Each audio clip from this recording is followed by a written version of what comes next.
Autre conflit entre des producteurs de lait et leur laiterie Savencia. 300 éleveurs se sont à nouveau rassemblés ce jeudi devant une usine du groupe à Saint-Brice-en-Cogle en Ille-et-Vilaine. Ils ont entamé depuis plusieurs jours un bras de fer avec la multinationale. Une association de producteurs, Sunlait, a mené une action en justice contre Savencia pour non-respect des contrats. Eh bien, à l'heure de la renégociation, l'industriel menace de ne plus collecter le lait des frondeurs. Inès, avant de tenter de comprendre les enjeux, expliquez-nous qui est Savencia, ce groupe qui achète donc le lait aux agriculteurs. Eh bien, Savencia, vous le voyez un peu partout dans les rayons des supermarchés quand vous faites vos courses. Ils ont dans leur portefeuille des marques très connues comme Elevire, Saint-Moret, Caprice des Dieux ou encore Tartare ou Saint-Agur. Et ils vendent leurs produits dans le monde entier. Oui, c'est le deuxième groupe fromager de France, derrière Lactalis. Savencia, c'est un groupe coté en bourse avec un chiffre d'affaires pour 2022 d'environ 6,5 milliards d'euros.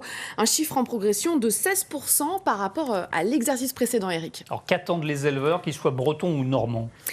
Ils attendent de renégocier un nouveau contrat puisque celui qui est en cours se termine bientôt. Je vous explique.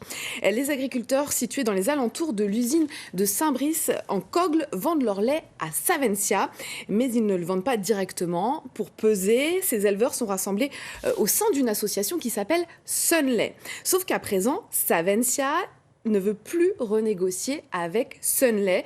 Il faut dire que les relations entre les deux ne sont pas au beau fixe. Sunlait a mené une action en justice en 2021 contre Savencia, portant sur le contrat qui les unit. Alors, les choses se compliquent pour les agriculteurs. Illustration dans ce reportage d'Erwan Dominiac et Nicolas Dalaudier. L'inquiétude n'est pas encore tout à fait là, mais à l'heure de la traite, la question commence à se poser. Pour Benjamin Carnet, là on a 80 vaches à faire. Que deviendront dans un mois les 2600 litres de lait collectés chaque jour sur l'exploitation? Pour l'instant on ne sait pas, alors tout ce qu'on espère c'est qu'on ne le jette pas, parce que ça met en péril notre exploitation. Depuis toujours, le lait de la ferme est pourtant collecté par Savencia. Un contrat dénoncé par l'industriel et qu'il faudra absolument renouveler avant le 8 mars pour continuer à y livrer la production.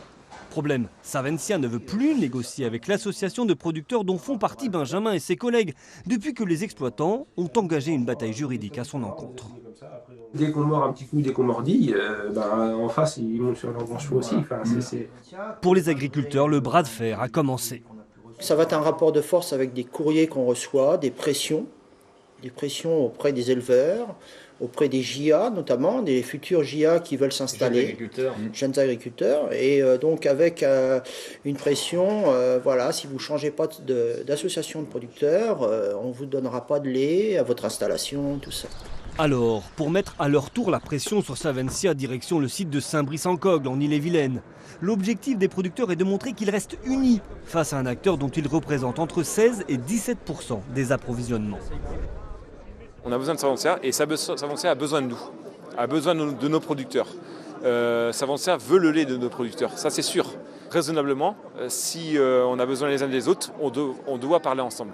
Jusqu'à présent, seuls 14 des 550 agriculteurs ont démissionné de l'organisation pour contractualiser avec Savencia. Pour les autres, le compte à rebours se poursuit.